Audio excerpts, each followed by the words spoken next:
Assalamualaikum warahmatullahi wabarakatuh. Iki ngaji santai-santai napa muhasabah. Muhasabah itu kalau Kiai Jawa maknani itu ngoreksi diri sendiri. Jadi menghitung diri sendiri. Ini pas bidang yang saya tekuni tadi karena Habib Ahmad yang minta kemarin sama ibu siapa dari Indonesian Power itu. Ibu Lia, saya turutin sekaligus saya sambil belajar terus tentang muhasabah. Dalam konteks Indonesia, muhasabah itu sudah jadi perilaku ya. Karena dulu orang tua saya, guru-guru saya kalau ngandani itu, bayangkan kalau kamu jadi dia.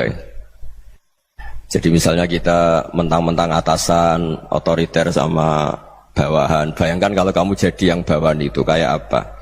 Laukun tamakanah, kalau orang Arab bilang, bayangkan kalau kamu di posisi dia. Makanya guyonannya orang-orang Indonesia itu kan orang ngaramkan judi gitu, bareng dikasih tahu. Tapi yang menang anak jenengan, alhamdulillah. Ternyata ngaramkan itu karena ada anaknya. Kalau anaknya yang menang ya seneng. Meskipun itu guyonan, tapi saya punya padanan itu dalam kitab Hikam. Nabi Ibrahim itu Khalilur Rahman, tentu bencinya minta ampun sama yang namanya maksiat. Suatu saat beliau diterbangkan di alam malakut. Itu kalau di Hikam saya halaman 15 juga. Saya masih ingat betul. Mungkin kalau Anda beda halaman karena beda cetakan. Setelah diterbangkan di alam malakut, diperlihatkan sama Allah. Ada orang pezina, ada orang syaribul khomri, ada orang mabuk, ada orang macam-macam. Allah tanya sama Nabi Ibrahim, bagaimana pendapat kamu Ibrahim tentang mereka yang maksiat? Kata Nabi Ibrahim, ya Allah habisi saja mereka. Mereka hidup di bumi engkau, makan rezeki engkau, kemudian mereka tidak taat sama engkau. Singkat cerita di fase itu, saya ulang lagi di fase itu, Allah nurutin. Sampai sekian peristiwa, mungkin 3 atau 4. Sudah, setelah sekian tahun Nabi Ibrahim lupa peristiwa itu, kemudian beliau diminta menyembelih anaknya. Ini versi kitab Hikam. Memang versinya banyak tentang kenapa Nabi Ibrahim disuruh menyembelih anaknya. Ketika mau menyembelih anaknya, Nabi Ibrahim ragu. Huwa samratu fuadi. Anak saya ini buah hati saya, kenapa engkau suruh menyembelih? Terus kata Allah, apa kamu tidak ingat ketika kamu saya angkat di alam malakut, kemudian kamu usul bunuh-bunuh, saya tidak mempertimbangkan usul Anda, tapi kenapa sekarang saya merintahkan kamu mikir? Gitu. Terus, ya karena ini anak saya ya Allah.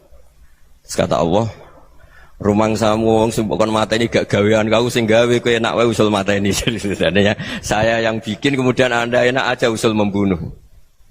Semenjak itu Nabi Ibrahim itu di eranya itu asfaqun nas, orang paling sayang sama manusia. Karena kadang kita keras itu ya kebetulan itu tidak anak kita, tidak keluarga kita. Cara orang Jawa itu kan gitu ya, kalau ada perempuan terus macak yang macam-macam pakai sepeda motor cowok terus wah itu luput suwuk, semoga-moga gini. Tapi setelah dikasih tahu, niku ponakane jenengan, semoga-moga selamat. Jadi jangan-jangan kemarin ahli ma'asi itu kebetulan itu tidak keluarga kita. Kalau keluarga kita yang pernah salah pada kita, semangat kita mintakan maaf. Jangan-jangan kita didikte hukum sosial gitu. Jadi orang yang salah kebetulan itu orang yang menservis kita, atau keluarga kita, atau orang dekat kita. Jangan-jangan semangat kita mintakan ampun. Jadi kalau sama orang lain kebetulan musuh kita semangatnya minta itu kena adab. Nah ini yang nggak boleh dalam Islam. Islam mengajarkan niru Rasulullah SAW, Nabi itu rahmatal lil alamin. Bahkan kemarin saya ngaji virtual sama beberapa habaib, ada Habib Ali Al-Jufri dari Mesir, ya. Ada Habib Alwi dari Kuitang, ada Habib Nabil Al-Musawa. Dari sekian habaib itu saya masih ingat diantaranya yang didawuhkan rahmatan lil alamin itu ketika Nabi adahu kaumuh, disakiti oleh kaumnya, dan itu mereka masih kafir semua. Itu mereka dapat doanya Nabi, Allah mahdi qaumi fa innahum la ya'lamun. Kayak apa baiknya Nabi, orang yang menyakiti, yang melukai, tapi Nabi masih berdoa, Allah mahdi qaumi fa innahum la ya'lamun. Sayyidina Umar dapat doanya Nabi itu ya khina kana kafirun, ketika masih kafir didoakan. Allahumma a'izzal Islam bi Umar. Itu ketika masih kafir. Itu pelajaran bagi kita bahwa yang sedang tidak cocok pun itu berdapat doa kita. Ya doa supaya kondisi kita baik, hari tambah baik. Karena agama ini saya berkali-kali bilang limangka nayarjuwa hawal yawmal akhir. Agama ini diperuntukkan bagi yang selalu punya harapan pada Allah Subhanahu wa taala. Saya cerita muhasabah ini tentang hubungan kita dengan Allah. Di Indonesia itu banyak orang fasik, banyak orang nakal. Ya di mana-mana orang nakal itu ya mayoritas, wa aksaruhum fasikun. Tapi berkahnya harapan.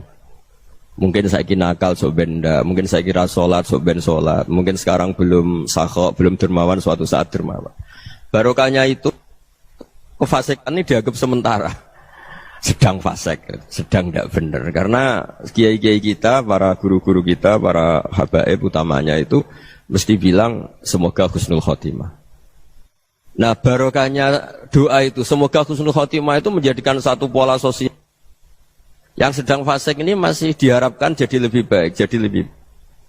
Sehingga kita tidak ngambil sikap ekstrim, yang ingin menghabisi atau ingin mengadili, tidak. Karena selalu kita punya harapan.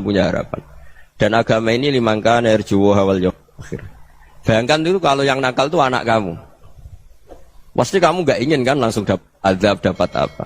Padahal kita semua jadi tokoh ini abul kulli, bapak dari semuanya. Sehingga ketika Rasulullah SAW jalan-jalan kemudian melihat perempuan sedang menyalakan api. Kalau apinya mati ditiup, anaknya dijauhkan. Nanti kalau sudah jauh dari api, anaknya digendong lagi. Terus kata Rasulullah, matur ke semua sahabat, Aro'aitum anna hadih tarihatan waladaha alan nar. Apa kamu berpendapat bahwa perempuan ini akan melemparkan anaknya ke neraka? Tidak ya Rasulullah. Tidak akan seorang ibu melemparkan anaknya ke api. Terus kata Rasulullah, Allahu arhamu min hadih biwaladiha. Allah lebih rahman, lebih rahim dibanding orang tua ini kepada anaknya. Ini yang harus kita kenalkan terus, kita kampanyakan terus. Supaya orang hubungannya dengan Allah itu nyaman, asik. Sehingga dengan demikian selalu ada harapan bahwa yang sedang nakal ini suatu saat tobat. Kita tidak boleh menghukumi pasti begini, pasti gini. Itu tidak wilayah kita. Itu juga yang dicontohkan Rasulullah SAW. Secara lahir Nabi itu nggak berkenan sama Wahsy. Karena Wahsy itu salahnya salah fatal. Karena membunuh ahabban nasi ila Rasulillah. Yaitu membunuh Sayyid Hamzah. Jadi ketika Wahsy tobat, Nabi itu nerima tobatnya. Dan ketika beliau dengan basariyahnya agak siap ketemu Wahsy karena harus ingat Sayyid Hamzah, basariyahnya diturutin. Oke, kamu iman, saya turutin, tapi jangan sering ketemu saya. Karena kalau ketemu kamu, saya masih ingat sama paman saya, Sayyid Hamzah. Kita bisa ngelola seperti itu. Kita tidak cocok sama orang, bagaimanapun mereka umat Rasulullah SAW, kita tetap mencintai mereka. Misalnya kalau beda agama, mereka sama-sama orang Indonesia, kita mencintai mereka atas nama warga Indonesia. Tapi kalau misalnya potongannya ora cocok, beda kultur, bawaannya itu mangkel no coro Jawa, ya bisa diilmoni, jangan ketemu. Wong sudah tidak cocok, ingin ketemu nyari solusi. Roh ini tok seneng itu kan ya repot itu. Ya sudah kalau nggak pati cocok ya jangan sering ketemu. Dan itu kita bisa memanage seperti itu tuh bisa. Saya berkali-kali cerita tentang Imam Syafi'i. Kalau dikasih tahu ya Imam Abu Abdillah, panggilannya Imam Syafi'i, tetangga anda ini ternyata banyak yang nggak senang anda. Jawabnya beliau senang. Ya bagus kalau nggak senang saya, ndak utang saya katanya. Jadi gara-gara saman seneng aku ngatur aku ini kan. Dan mungkin saman rasa seneng kan ya enak. Jadi hidup itu dianggap happy. Kalau seneng ya teman silaturahim, kalau nggak seneng ya nggak bakal utang gitu. Baru kayak rasa seneng itu nggak ganggu. Gitu.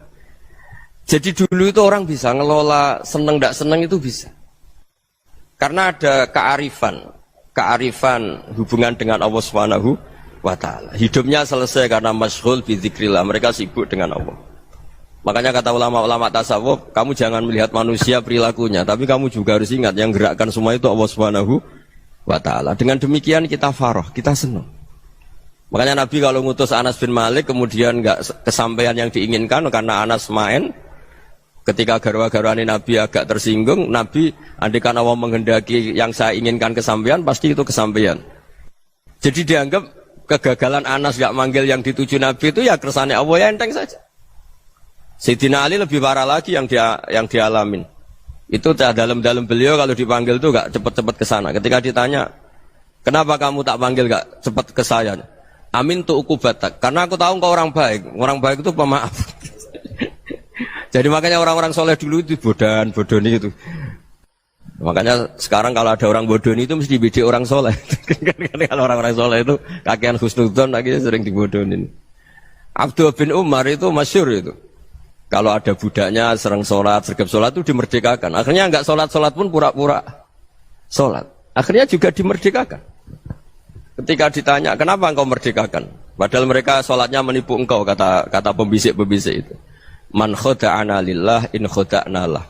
Dia nipu atas nama Allah, berarti saat tertipu juga atas nama Allah. Enggak masalah dong, semuanya demi Allah Subhanahu wa ta'ala. Jadi ketika kita mensifati Allah Ta'ala itu ghafir, Allah pemaaf. Jangan kamu enggak fair untuk diri kamu nyifati Allah ghafir, pada orang lain Allah kamu sifati syadidul iqab. Jadi Allah kamu atur, kayak MC tadi ngatur saya. Jadi Allah itu apa? Kalau pada saya ghafir, kalau pada musuh saya syadidul iqab. Itu enggak fair.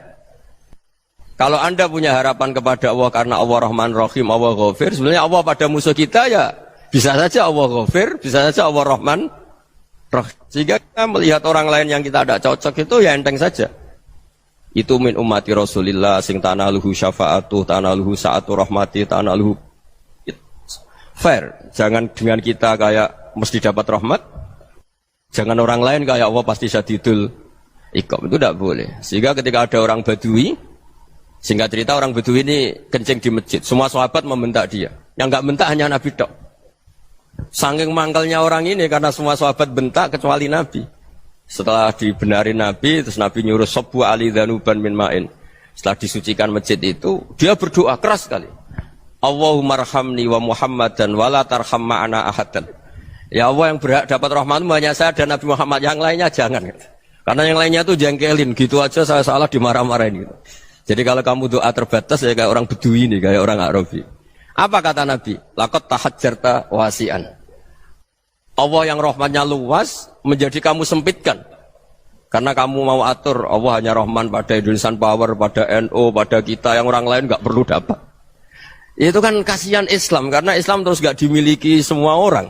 Allah nggak dimiliki semua orang, Rasulullah nggak dimiliki semua orang, karena dipek NU, dipek ormas tertentu, dipek nggak boleh seperti itu. Nggak boleh takhasyar tawasian, kata Nabi, nggak boleh mempersempit zat yang rahmatnya itu luas. Ini semoga etika ini kita pakai di Indonesia. Yang sedang fase kita harapkan lebih baik. Yang sedang nggak dapat hidayah kita doakan dapat apa? Hidayah. Masyhur kan, makanya tadi saya mohon sama Habib Ali supaya Habib Ahmad supaya tetap mahalul qiyam, tabaruk sama Habib Ali. Di antara doa-doa di Simtud Duror masyhur itu antuqa bilal mudhniba minnah bil ghufran wal musi'ah bil ihsan. Jadi harapannya para habaib, para orang-orang baik dulu ya, semoga yang dosa itu dimaafkan, yang sedang salah dibuka, bikin lebih baik. Nabi itu tugasnya juga gitu. Wastaghfir li dzambika walil mu'minina wal mu'minat. Nabi itu tugasnya juga memintakan ampun yang sedang salah. Nah ini cobalah jadi etika kita, muhasabah kita. Jadi muhasabah itu cara berpikir kita set, kita pikir ulang. Ternyata semangatnya seorang Nabi itu wastaghfir li dzambika walil mu'minun. Semangatnya itu memintakan ampun. Orang ahli tafsir tahu semua kalau Nabi itu tidak mungkin dosa. Jadi itu khitabun lin Nabi wa urida bihi ummatu, itu khitab Nabi, tapi yang dimaksud itu umatnya, karena Nabi tidak akan mengalami dzambun, tidak akan mengalami dosa. Sekarang enggak, kadang-kadang kita ini kalau orang lain salah itu semangat. Kalau di perusahaan ada teman salah, apalagi pimpinan salah itu seneng. Barokahnya salah bisa ganti kan gitu.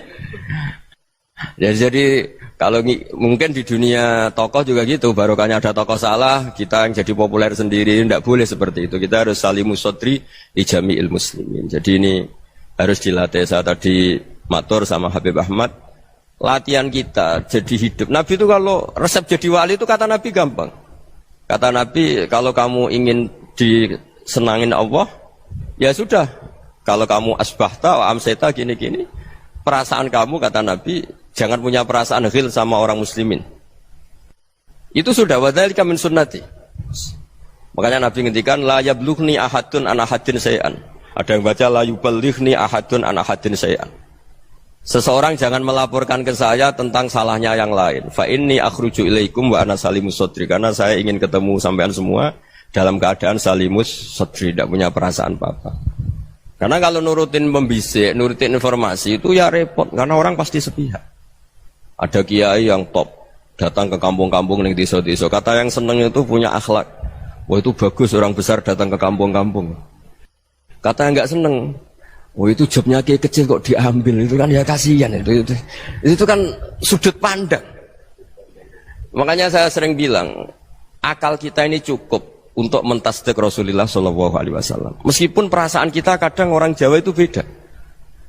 Saya berkali-kali bilang sama peneliti dari Jogja, kenapa sih Gus para nabi itu kok poligami istrinya banyak? Nabi Dawud katanya itu berapa? Nabi Sulaiman malah jumlahnya agak terbatas ini. Nabi Muhammad itu paling sedikit. Saya tanya gini, perempuan itu orang lemah, jadi kalau nolong orang satu gimana baik, kalau nolong orang dua ya lebih baik, ya sudah kira-kira seperti itu. Paling tidak akal kita masih tahu, kalau orang baik, itu kan mesti baik. Nolong orang satu baik, nolong orang dua ya lebih baik, nolong orang tiga lebih baik. Tapi kalau kamu orang nggak baik, satu saja kamu terlantarin, kamu miskinkan, kamu... Ya tinggal diukur kan, kalau orang baik, nambah baik. Tapi kalau orang buruk, tambah buruk. Nah itu akal. Akal kita bisa menganalisis kenapa sih nikah itu ada yang poligami, ada yang tidak. Sudah ukur saja diri kamu. Misalnya kayak saya elek keriting, rabi terus. Memperbanyak wong elek. Orang perilaku netok, raine dadi elek kabeh. Tapi nak kowe ku ganteng, alim, ganteng, sugih. Anake ganteng-ganteng, berhubung kowe saleh ahli swarga kabeh. Mertua yo bangga karena karir kamu meyakinkan. Ini mertua kamu aja gak bangga mau nambah. Ipar gak bangga, mertua gak bangga, desa kamu yang kamu wayai juga gak. Beda dengan Nabi ketika nikah Juwairiyah itu gak ada pernikahan sebarokah Nabi dengan Juwairiyah itu. Azharu Rasulillah, di situ habis perang banyak tawanan gara-gara jadi besanya Nabi langsung dibebaskan semua karena Azharu Rasulillah. Sekarang besanya Kanjeng Nabi. Dulu Abu Sufyan mangkalnya bukan main sama Nabi. Gara-gara putrinya dinikah terus langsung jadi. Kalau kamu kan enggak, nikah satu, nikah lagi, satu kampung musuh kamu. Karena istri pertama ya cemburu, yang kedua agak bangga. Wah itu selesai itu, di dunia wal akhirah. Maksud saya, nganalisis Islam itu harus pakai akal. Dan akal yang dipakai, ini saya bawa ke kitab Ihya, adalah pikiran-pikiran para ulama. Makanya ketika Imam Ghazali ketika ditanya, fakaifa bi muslimin fasikin asawaha fi jami'i amri. Kalau kalian ketemu orang fasik, orang Islam tapi fasik, perilakunya enggak ada yang benar. Kata Imam Ghazali jawabnya lucu, aneh. Ma min muslimin illa wa islamuhu ta'ah. Tidak ada orang Islam kecuali dia mau Islam, membenarkan Allah dan Rasul itu sudah taatnya dia. Kok kamu tidak bisa melihat taatnya dia? Dia pikirannya kan ini pemabuk, ini tukang apa. Tapi kata Imam Ghazali, sebenarnya kamu masih bisa berpikir positif. Ma min muslimin illa wa islamuhu ta'ah. Tidak ada seseorang Islam ketika dia milih Islam itu pasti ada taatnya, yaitu tasdik pada Allah dan tasdik kepada Rasulullah Shallallahu Alaihi Wasallam. Jadi dengan pola seperti itu, maka di antara guru-guru kita yang modern ya di era Mbah Maimun, di sini ada Habib Ahmad. Habib Salim syair yang sering dibaca beliau adalah ada orang munajat sama Allah, ini cerita munajat. Itu orang itu ngendikan gini. Ana mutnibun, ana mukhtiun, ana asi. Huwa rahimun, huwa ghafirun, huwa afi. Ya Allah, saya mukhti, saya orang yang salah. Ana mutnib, saya orang yang dosa. Ana asin, saya sering maksiat. Tapi engkau ya Allah, engkau ghafir, pemaaf. Engkau rahim, maha pengasih. Engkau afin, yang mudah memaafkan. Kata orang ini, ya agak kurang ajar, tapi saking senengnya sama Allah. Qobal tuhunna salasatan bisalasat. Ya gini saja ya Allah, sifat engkau diadu dengan sifat saya. Engkau Tuhan, Gusti, enggak boleh kalah katanya. Terus wasatahliban ausofu ausofi, dan engkau pasti pemenangnya gitu. Jadi ada orang rayu Allah dengan cara seperti itu ya ada ya. Saya ini manusia, salah saya banyak. Engkau ampunannya banyak. Engkau Tuhan, Gusti, enggak boleh ampunan Anda, ampunan engkau kalah dengan salah saya. Enggak boleh Tuhan kok kalah. Jadi untuk supaya orang punya harapan gitu. Banyak juga wali-wali yang jadab ketika datang ke makam Rasulullah SAW. Itu kalau dongo ya agak kacau sebetulnya, cara syariat agak kacau. Ya Allah, engkau punya dua pilihan. Jika engkau menjadikan saya soleh, surah habibu, yang senang kekasihmu, yaitu Rasulullah SAW. Tapi jika engkau menjadikan saya fasik, surah adubu, yang senang itu setan. Monggo jenengan mau menyenangkan kekasih jenengan, mau menyenangkan musuh jenengan, monggo. Jenengan bebas kok memilih. Mestinya Allah ya senang menyenangkan kekasihnya. Jadi ya, intinya Allah dipaksa untuk menjadikan dia orang soleh gitu. Jadi kayak kemarin itu Pak Bu siapa yang kesini itu, kuliah ke sini itu sama Habib Ahmad. Saya pertama nggak mau, lama-lama Habib Ahmad. Ini gimana Gus? Orang taunya saya dekat jenengan, kalau nggak kasil saya waduh, Beb. Ini kayak doanya wali yang tadi. Nggak punya pilihan, Beb. Nggak ada pilihan ini. Jadi saya mohon muhasabah itu dimulai cara berpikir. Makanya di sini sebetulnya tag ini supaya dapat barokahnya Ihya. Ini kitab yang disenangi para habaib, para ulama. Sebetulnya tag di muhasabah itu redaksinya gini ya, yang lengkap. Hasibu anfusakum qabla an tuhasabu wa zinuha qabla an tuzanu wa tahayya'u lil ardil akbar. Jadi ada kata wazinu, jadi ukur. Perilaku Anda ini diukur, ditakar. Misalnya kita sebagai suami kan ya punya hal-hal yang kita tidak ideal. Cara wong Jawa mesti pesek.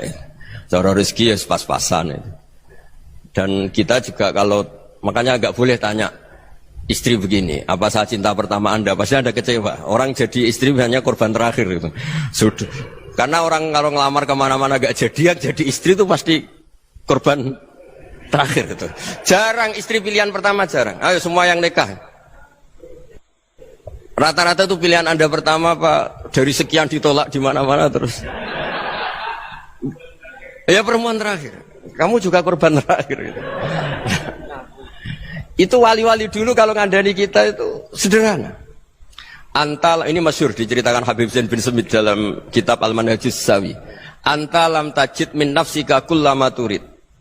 Fa kaifa turidu min ghairika kullama turid. Kamu yang ingin ideal saja, kamu tidak menemukan pada diri kamu untuk menjadi ideal. Kamu kan ingin ganteng, ingin punya uang banyak, ingin perilaku Anda sempurna. Anda saja yang punya keinginan tidak bisa mewujudkan keinginan Anda sendiri. Fa kaifa turidu min ghairika ma turid. Jadi antalam tajid min nafsika kullama turid. Fa kaifa turidu min ghairika kullama turid. Kamu yang punya keinginan saja. Misalnya saya ingin punya uang banyak, perilaku saya selalu benar, gak pernah salah. Loh, saya yang ingin saja dengan diri saya, gak bisa untuk benar terus. Kok kamu berharap orang lain selalu benar? Jadi antalam tajid ya sama. Kalau kamu menuntut istri kamu itu ramah, neriman, apa kamu neriman sama wajah istri Anda gitu? Engkau ya pola neng dindi jajaki sana jajaki sini, kamu sendiri tidak kena apa. Jadi itu nasihat yang luar biasa. Antalam tajid min nafsika kullama turid, fa kaifa turidu min ghairika kullama turid. Kamu mau menghormati semua orang? Tidak mau kan? Kemudian Anda berharap semua orang menghormati kamu. Kamu tidak ingin kan orang lain semua menghujat kamu. Sementara kamu enak aja menghujat orang lain. Makanya Rasulullah SAW itu luar biasa ketika bikin kaidah sosial. Apa la yu'minu ahadukum hatta yuhibba li akhihi ma yuhibbu li nafsi. Jadi kalau ukuran iman itu sederhana. Kalau sesuatu itu baik, nyaman bagi Anda ya bayangkan itu pada teman Anda. Misalnya Anda bangun tidur sudah acak-acakan, enggak punya uang, utang jatuh tempo, kan enggak ingin ketemu orang.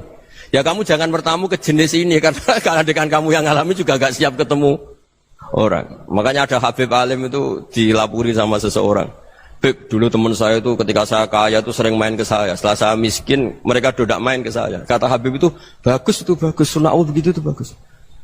Coba kalau kamu dulu kaya, teman kamu main kan kamu gaya. Di rumah ada makanan, bisa hormat tamu. Setelah kamu miskin jadi buruh manol di pasar atau buruh bikin boto, teman kamu datang, malu enggak kamu? Mendingan enggak datang gitu. Akhirnya baru, oh ya alhamdulillah kalau gitu. Loh iya kan dulu teman kita datang, kita ada Alphard, istri cantik, rumah bagus. Lah kita miskin, buruhnya orang pas dibentak-bentak, teman kamu udah datang. Milih datang kamu enggak kalau setelah kamu jatuh? Enggak kan? Jadi barokahnya ilmu itu terus. Ya, tapi kadang-kadang orang tuh, wah setelah saya miskin teman-teman enggak kasih kesini. Ya kalau kamu sudah jatuh, teman-teman kamu situ jadi tontonan. Ya mulai sekarang cara berpikir itu dirubah. Dulu yang namanya kiai itu kalau diundang orang itu ya agak-agak senang. Semenjak saya itu agak rubah. Mengundang kiai, ngatur kiai itu tak haram-haramkan ya ada lumayan lah sekarang itu sudah mulai agak beretika. Dulu itu ngundang tuh tanggalnya ditentukan, jamnya ditentukan. Enggak mikir apa kiai saat itu nganggur, enggak. Punya wadifah, enggak. Dia milih tanggal yang dia nganggur, enggak mikir pas itu kiainya nganggur apa. Enggak. Ya saya hanya cerita aja, kamu tersinggung ya monggo, boten nggih monggo itu kan. Jadi saya mohon lah supaya tadi saya juga matur ke Habib Ahmad. Jadi untuk orang merasa ikut sunnah Rasul itu gampang sekali kata Sayyid Muhammad. Dulu Nabi berpakaian ala daerahnya. Kalau mikot ya pakai mikotu baladi. Karena Nabi orang Madinah dan beliau berdomisili di Madinah ya misalnya mikotnya dari Bir Ali misalnya. Tapi kalau Anda orang kawasan Tanim mau umrah ya dari Tanim. Misalnya kawasan Jirona ya dari Jirona. Artinya apa? Kamu ngambil mikot karena Nabi mikot misalnya dari Bir Ali. Bukan berarti kamu harus seperti Nabi di Bir Ali. Kamu orang Mekah misalnya kamu orang Tanim. Orang ya harus dari mikot itu apa? Baladi. Sama makanya di fikih-fikih itu kalau teknik anak Nabi orang Arab halawiyatnya kurma ya kurma. Kalau orang Jawa sedegan semua podo-podo. Ya podo-podo manis. Jadi ini tabaruk sama Sayyid Muhammad, ini ada murid beliau, Habib Ahmad, saya baca. Supaya orang itu merasa ikut Nabi itu gampang sekali. Ini saya baca ya di halaman, tadi disaksikan Habib Ahmad, 433 di kitab, apa begini? Manhajus Salaf fi Fahmin Nusus. Itu kata Sayyid Muhammad, wa kanat sunnatu Rasulillah annahu yat'amu ma yajiduhu fi ardi, wa yalbasu ma yajidu, wa yarkabu ma yajidu, mimma abahu Allah Ta'ala. Faman istamala ma yajidu fi ardi fa huwa al-muttabi' lis-sunnah. Kama annahu hajjal baita min madinati. Faman hajjal baita min madinati nafsihi fa huwa al-muttabi' lis-sunnah. Wa illam takun hadhil madinatu tilka. Jadi intinya misalnya Nabi dulu itu ngasih sedekah kepada fakir miskin ya pakai dinar, dirham. Ya kalau orang misalnya sedekah pakai rupiah ya sudah ikut sunnah Nabi. Jangan, lo Nabi pakai dinar loh, kamu kok pakai rupiah. Dulu dinarnya Nabi udah ada tulisannya Bank Indonesia, kamu ada tulisannya Bank. Ya tidak ada seperti itu. Ya jadi misalnya Nabi sedekah pakai tamar atau pakai al-aqid, ya kita pakai beras, pakai apa. Supaya orang tuh bahwa Rasulullah itu milik kafatal linnas, milik semuanya. Sehingga merasa ikut sunnah Nabi itu ya semuanya. Makanya dulu Mbah Mun kalau motivasi saya supaya bombong, kalau orang Jawa bilang bombong. Wong Jawa mesti ono wong alim. Beliau menyontohkan Mas itu Mbah Fadol, Senori, Mbah Ihsan Jambes. Itu bisa ngarang-ngarang kitab luar biasa. Padahal beliau bukan orang Arab. Imam Sibawa itu orang Persia. Imam Ghazali orang Tus itu juga ikut Persia. Kata Imam Mun, wong sing ora Arab lah mesti untuk jatah alim kata beliau. Karena Nabi itu diutus kafatal linnas. Nanti kalau orang yang alim itu Arab tok, berarti tidak ada perwakilan dari Afrika, dari Asia Tenggara, dari mana-mana. Makanya karena Nabi statusnya itu kafatal linnas. Jadi kita harus bangga sebagai Muslim, sebagai orang Indonesia karena misalnya Wali Kutub dulu terkenalnya hanya ada di Yaman, di mana. Ternyata pernah ada juga di Indonesia dan seperti Habib Abu Bakar Segaf Gresik. Jadi ya artinya kan tetap orang Indonesia meskipun beliau dzurriyyah Rasul kan ya sudah orang apa? Orang Indonesia. Dzurriyyahnya Habib Ali Simtuduror sekarang di Solo. Jadi Indonesia juga dapat alawin banyak dari Sadatinal Alawin juga banyak. Jadi saya mohon barokahnya ngaji seperti ini. Melihat orang lain tuh gampang, bayangkan tuh kalau anak kamu. Makanya Nabi, nanti kalau nggak percaya lihat di Hikam nomor 15 di kitab saya itu. Di situ dijelaskan oleh Hikam, jangan-jangan semangat Anda pada orang yang maksiat, pada orang yang keliru supaya dihukum itu karena kebetulan itu udah anak Anda, itu udah keluarga Anda. Coba kalau itu keluarga Anda. Makanya kalau saya guyonan di Jogja itu, ada pembantu mecahkan piring terus dimarahi majikannya. Saya mesti guyon gitu, pasti itu pembantunya tidak cantik. Kok bisa Gus?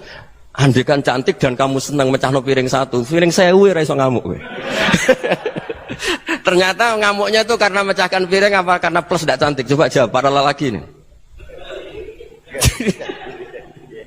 Kamu marah sama orang maksiat tuh karena maksiat karena plus itu udah anak Anda. Bayangkan kalau itu anak Anda. Itu hebatnya Rasulullah SAW. Karena kita yang salah pun kadung umatnya, Nabi tetap ngasih fasilitas syafaati li ahlil kabair min ummati. Kayak apa baiknya Nabi? Tidak ikut maksiat tapi ikut fasilitasi ngasih syafaat. Loh kalau li ahlil ibadah kan wajar. Nabi ketika ini syafaati li ahlil kabair min ummati. Ya karena tadi logika yang dibangun Rasulullah itu logika yang luar biasa. Kita semangat orang lain kena hukuman itu karena kita tidak punya ra'fah, tidak punya rahmah. Coba kalau Rasulullah yang bil mu'minina ra'ufur rahim, semangatnya itu mendoakan supaya tobat, mendoakan diampuni. Dan itu juga yang diperintahkan oleh Allah Subhanahu wa taala, wastaghfir li dzambika walil mu'minina wal mu'minat. Ya semoga barokahnya ngaji ini, barokahnya Habib Ahmad, barokahnya Maulid Simtud Duror, barokahnya semua kitab Madaih, Tiba Berjanji semuanya, barokahnya Ikhya, barokahnya Said Muhammad, barokahnya guru kita semua, Mbah Maimun, bapak saya. Kita ini ngikuti manhaj, ya, ngikuti apa? Manhaj. Saya sering didhawuhi Mbah Mun, kenapa ihdinas siratal mustaqim bukan siratoka? Bukan jalan engkau ya Allah, karena Allah itu enggak bisa kamu tiru. Allah itu tidak tidur, tidak makan, tidak kesel, tidak capek.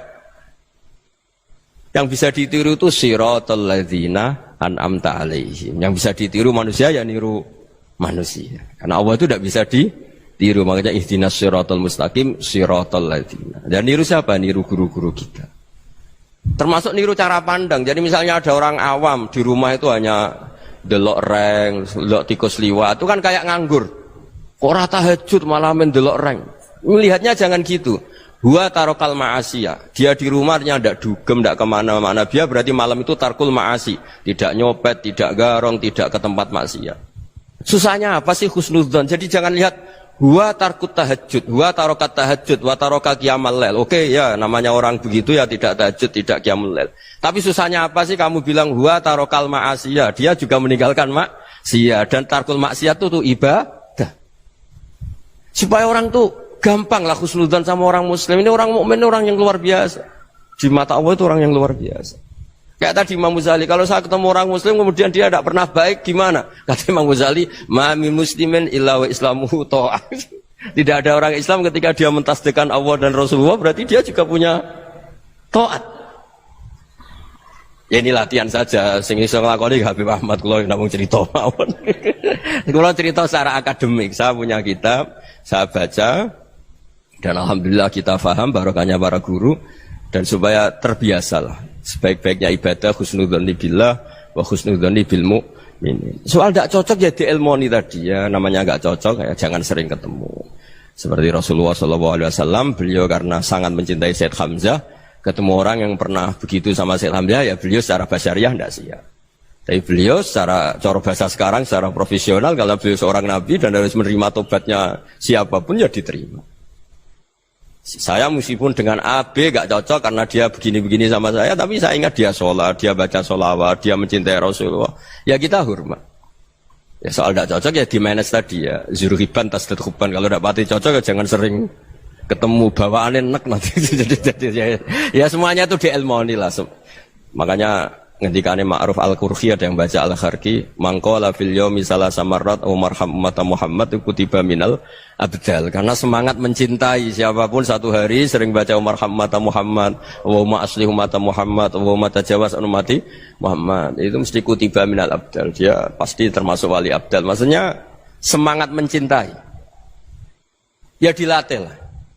Misalnya Indonesia Power atau PLN, andai kan tidak ada PLN itu kayak apa? Orang nggak bisa ngaji, tidak bisa aktivitas. Ya barokahnya ada PLN, barokahnya jasanya.